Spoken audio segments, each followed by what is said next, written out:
హరి ఓం. మనకు 4 దశలు ఉన్నాయి. బాల్యము, కౌమార్యము, యవ్వనము, వృద్ధాప్యము. ఈ దశల్లోనే బాల్య దశలో సన్యాసము సన్యాస వ్యవస్థలో ఉంటాం. అంటే ఎవరేది చెప్పినా మనసుకు అంటదు. ఎంతో పవిత్రంగా తల్లిదండ్రులు ఏ సంస్కారాలు నేర్పితే బిడ్డలు అలానే తయారవుతాం. మనమేంటి ఎవరమేంటి అందరూ కూడా. ఈనాడు వయసుతో పాటు వివరం రావాల్సింది పోయి ఉన్నది క్షవరం అవుతుందంట. అంటే ఆత్మజ్ఞానం క్షవరం అవుతుంది. చిన్నప్పుడున్న సంస్కారం వయసు పెరిగే కొలది దేహంతో పాటు బుద్ధి మందగిస్తుంది. చిత్తం చింతన చేయడం మానేసి చింతలోకి వెళుతుంది. మరి మంచి అనేది, మానవత్వం అనేది ఉందంటారా? మానవత్వం అంటే దాన ధర్మ సేవ చేస్తే సరిపోతుందా? మానవత్వం అంటే మనిషిగా జీవించడం, నేను ఆత్మను అనే ఎరుకలో ఉండటం. ఈ రాలిపోయే శరీరం అనే వ్యామోహంలో పడి దీన్ని సింగారించుకుంటూనో, లేకపోతే ఒంటి నిండా దుస్తులు ధరిస్తూనో, లేదా బడితెగించి తిరుగుతానో ఒక్కొక్కరు ఒక విధంగా జీవిస్తున్నాం. ఎవరిది తప్పు అంటే సమాజంది తప్పో తెలీదు, లేదా మనం సమాజంలో ఉంటూ ఇలా తయారయ్యామన్నదో తెలీదు. కౌమార్యంలో ఉన్న సంస్కారాలు వయసుతో పాటు ఆ కౌమార్యం యొక్క మానసిక తత్వం ఉండాల్సింది. కౌమార్యంలో ఎలా ఉంటాం? ఎంతో స్వచ్ఛమైన మనసు, స్వచ్ఛమైన మాట, స్వచ్ఛమైన నడత ఉంటుంది. మరి మనం ఈనాడు ఆ స్వచ్ఛలో మనం చిన్నప్పుడు జీవించిన స్వచ్ఛత ఉందంటారా? వీరింతటి యోగులు ఆ శరీరాలు చూడండి. అందులో 8 ఏళ్ల వయసులో ఉన్న, ప్రాయంలో ఉన్న వదనము అంటే ముఖ వచ్చస్సు, శరీర వచ్చస్సు, అమాయకత్వము ఉంది యోగికి. అందుకే యోగి స్వచ్ఛమైన నవ్వు నవ్వుతారు. మనం ఎందుకు నవ్వలేకపోతున్నాం? వయసుతో పాటు అహంకారం, మమకార వికారాలు పెంచుకున్నాం. శరీరం నేను అనే భ్రమలో పడి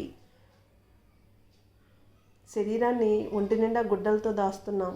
మనసును విచ్చలవిడిగా వదిలేస్తున్నాం. మనల్ని చూసి మన బిడ్డలు శరీరాన్ని కూడా దాయడం మానేశారు. మనసు అంటే ఏంటో తెలియకుండా ఉన్నారు. మన సంస్కారాన్ని బట్టే మన బిడ్డలు ఉన్నారు.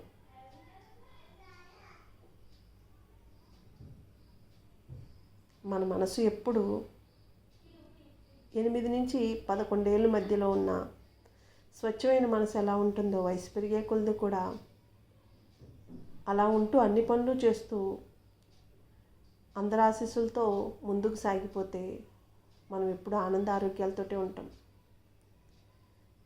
లేదా అహంకారం, మమకారం. అహంకారం అంటే ఏంటో తెలుసా? తన మాటే నెగ్గుకు రావాలి, తను చేసింది కరెక్ట్ అనాలి అని చుట్టూ ఉన్నవారితో మెప్పు కోసం, లేకపోతే చుట్టూ ఉన్నవారిని ఏలెత్తి చూపడం కోసం జీవిస్తాడు. అహంకారం ఉన్నవాడు శరీరము మొద్దుబారిపోయి ఈరోజు ఫిట్నెస్ ఎక్సర్సైజ్లు చేస్తున్నారు చూడండి. జిమ్ములకి వెళ్ళి అలాగా శరీరం పెలుసుబారిపోతూ ఉంటుంది. కాకపోతే వాళ్ళు ఫిట్నెస్ ఎక్సర్సైజ్లు చేయటం వల్ల శరీరం ఎక్కడికక్కడ వంగడం మానేసి 6 ప్యాక్స్ అలా తయారవుతుంది. కానీ ఎక్కడైనా ఏదైనా పని చెయ్యాలి అంటే శరీరం ఆడిష్టం వచ్చినట్టు వంగదు. అహంకారం ఉన్నవాడికి మనసు వంగదు. ఫిట్నెస్ కోసం చేసేవాడికి శరీరం పనికిరాదు. అహంకారం ఉన్నవాడికే శరీరాన్ని దృఢంగా ఉంచుకోవాలి, శరీరాన్ని సంరక్షించుకోవాలి అనే కోరిక ఉంటుంది. ఇంకా మమకారం ఉన్నవాడు కుటుంబం పట్ల తనను తాను చంపుకుంటూ జీవిస్తాడు. అర్థం పర్థం లేని ఆలోచనలు పెంచుకుని అనారోగ్యం పాలవుతాడు. అహంకారం ఉన్నవాడు అవకాశవాదిగా జీవిస్తే, మమకారం ఉన్నవాడు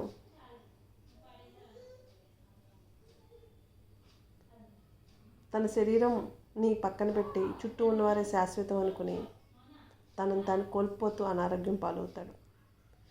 వాడి శరీరం ఉంటుంది కానీ జీవశవంలాగా ఉంటుంది.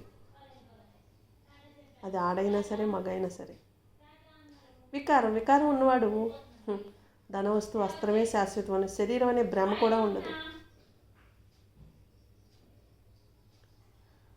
అవి బాగుంటే ఆనందంగా ఉంటాడు.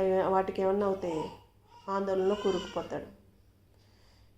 ఈ ముగ్గురిని తట్టి లేపాలి అంటే ఎవరి వల్ల జరిగే పని కాదు. వారి కర్మలే వారిని మారుస్తూ ఉంటాయి, ప్రతి ఒక్కరిని కూడా. మనం ఎప్పుడైతే మారామో మన శరీరం సున్నితంగా తయారవుతుంది, సహజ శ్వాసలతో ఉంటుంది. అలా రావాలంటే ఏమన్నాను? మాటలో పవిత్రత, మాటలో మాధుర్యం, నడతలో పవిత్రత, పనుల్లో సంస్కారం,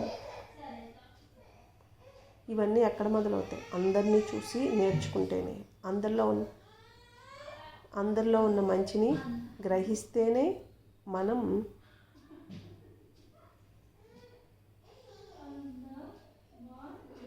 బాల్యము, కౌమార్యము, యవనము, వృద్ధాప్యంలో ఉన్న 8 ఏళ్ల పిల్లల మనసు ఎలా ఉంటుందో అలా ఉంచుకుంటే ఎప్పుడు ఆనందారోగ్యాలతో ఉంటాం. మనల్ని మనం మర్చిపోయాం కాబట్టి ఈనాడు గురువుల చుట్టూ, గుళ్ళు చుట్టూ, హాస్పిటల్ చుట్టూ తిరుగుతున్నాం. ఒక్కొక్కరు ఒక విధంగా. మన అహంకారం, మమకారాలు మనల్ని కర్మల రూపంలో, అనారోగ్య రూపంలోనో, చుట్టూ ఉన్న సమాజంలో రూపంలోనో నమిలేస్తూ ఉంటే అప్పుడు కొంచెం బుద్ధి జ్ఞానం వస్తూ ఉంటాయి. కానీ అక్కడ మళ్ళీ మనకు తగ్గట్టు అన్నీ ఉంటే ఆ బుద్ధి జ్ఞానం అనేది మళ్ళీ వదిలేసి యథా తథా తథా ప్రజ.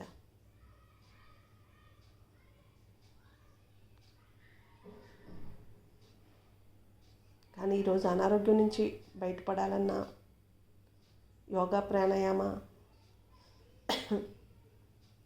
సనాతన ధర్మంలో వేద పఠనం ఎలా చేశారో అలా చేస్తూ మనకి దేని మీద మన వయసు అయిపోయింది, మన బిడ్డలకు ఏటి మీద ఏకాగ్రత ఉందో ఆ విద్యలో రాణింపచేస్తూ మన మానసిక ఆలోచనలను వాళ్ళ మీద రుద్దకుండా ఉంటే వాళ్ళైనా ఈనాటి నుంచి బయటపడతారు. లేదా పెడదోవ తొక్కుతూ ఈరోజు మనమే మన తల్లిదండ్రుల్ని మాట వినుకోకుండా, చిన్నప్పుడు ఉన్న తల్లిదండ్రుల మీద ప్రేమ ఈనాడు లేకోకుండా ఒక్కొక్కరిని ఒక విధంగా చూస్తూ మనల్ని మనం కోల్పోతున్నాం అన్న సంగతే మర్చిపోయాం. వీరిలో ఇంత స్వచ్ఛత, అంతటి యోగ్యత ఉండటానికి కారణం వారు స్వచ్ఛమైన మనసుతో ప్రతి ఒక్కరిని చూస్తారు. ప్రతి ఒక్కరిని